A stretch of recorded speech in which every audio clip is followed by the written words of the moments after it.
What's up, everybody? It's Heat Override, and I'm ready to bring the pain for you and Dr. Roto this week. Oh, yeah. Man, we had some fun games on Monday, some fun games last night on Thursday, and we even had a worthless game practically until the end of the game between the Titans and the Dolphins. So let's get to it. Let's get ready to bring the pain. Yeah. Woo. All right, man, and stay tuned. At the end of this, I'm going to have my Macho pick of the week. Macho's going to come through, tell you who to play. Oh, you're going to love it. But, man, let's just start off. Titans win 31-12 over the hapless Dolphins. The only thing that really happened in that game was that Huntley was able to achieve his rushing yards and pop some parlays for me and the crew in the subs-only Discord. I mean, outside that, that's just the best guy. So, good job, guys. Way to go. Way to stay strong and just keep going. But man, I mean, the Dolphins are just bad. First of all, my chiropractor is a Dolphin fan, and he said we went into this season, even before the injury, without a viable backup. And he knows a little bit about concussions here. And at the same time, the Dolphins have chose to ignore that by putting worthless quarterbacks behind them. You could probably have me throwing the ball, and I would probably do better than these guys. Although I'm not as fast as Huntley, so I won't say I can't run like him. But I could probably throw better than him. He sucks. I don't know what happened to him. He left Baltimore. He was like, every time he got plugged in for Jackson, he did good. But now he's here, and he can't even get one of the most electrifying players the ball.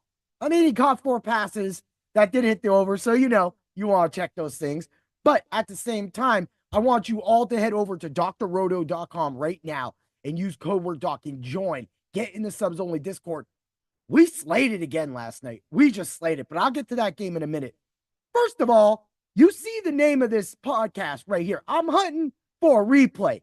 Detroit wins 42-29 over the Seattle Seahawks. Now, I'm not saying Seattle should have won that game. The game clearly went over. It was a great score fest.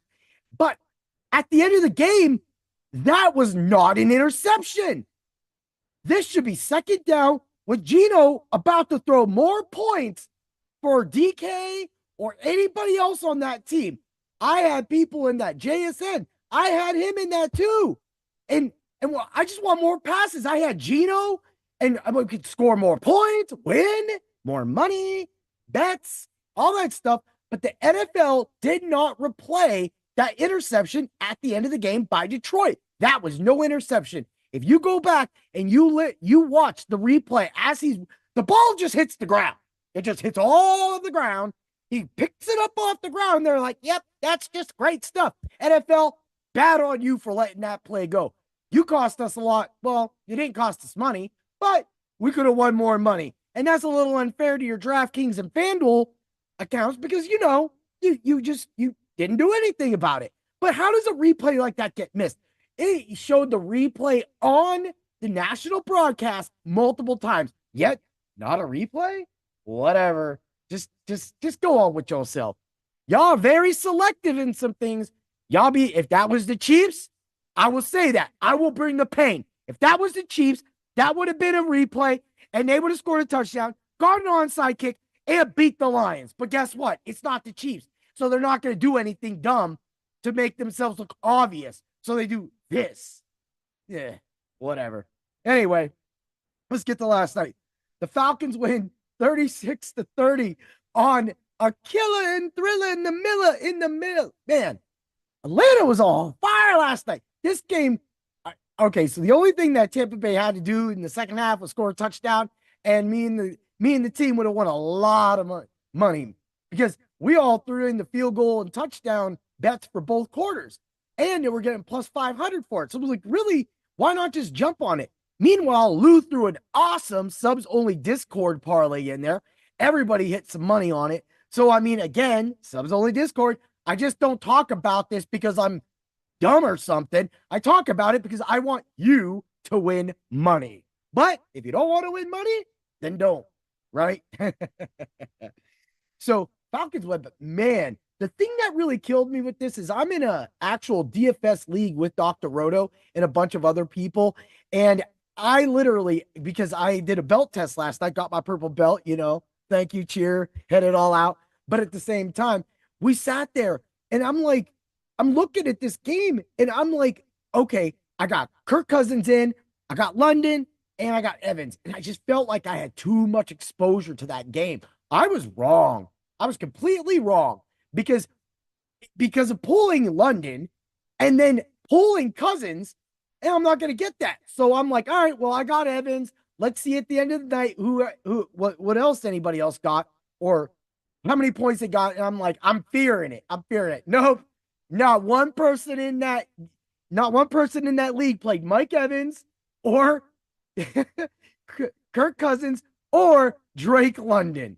So I got out scotch free. I think someone played Pitts though, because somebody had 11 points. But hey, now I got all this extra money and I don't have to worry about that 500 yards and that 3 touchdowns on me. But man, if I would not have moved that and just went straight to my DFS lineups and started playing with those, which I missed, which by the time I hit submit was not. And yes, I had London.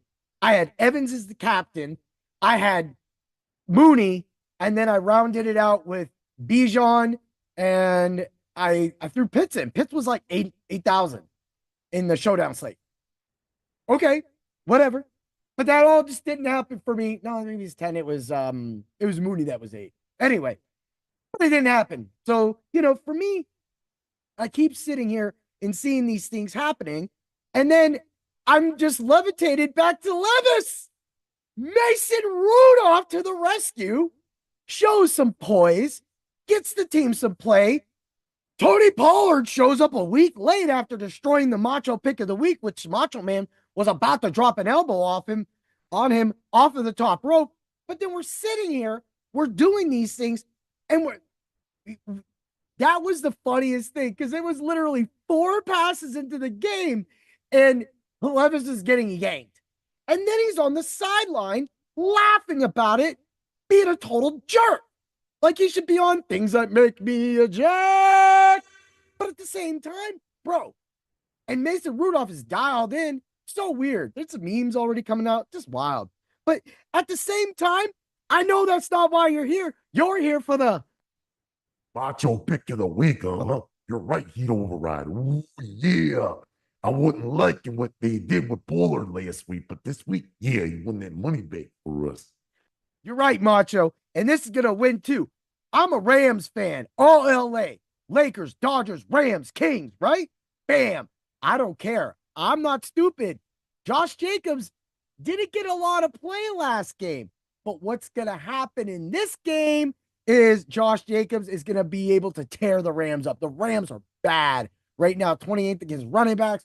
They're just giving it up. They're bleeding. Even though, Verse was just awarded, NFL Defensive Rookie of the Month, which is in line with Defensive Rookie of the Year. Again, your boy, he'd override IDP Hero of the. That's what I do. All right, you should go cash that now because it was 1,000. It might be less now. Anyway, Josh Jacobs is going to smash it. If you go on FanDuel Sportsbook right now, you got 70 plus all rushing and receiving yards for a negative 175. Also, the touchdown for him, because, the Rams give things up, and he didn't really get one last game, is a negative 140. Together is a plus 124. That gives you an actual, it gives you a parlay, gives you 2 separate bets to play. I already got the money on it. So everybody, stay tuned for the Ultra Contrarian Show. Have a great day, and always remember to bring the pain.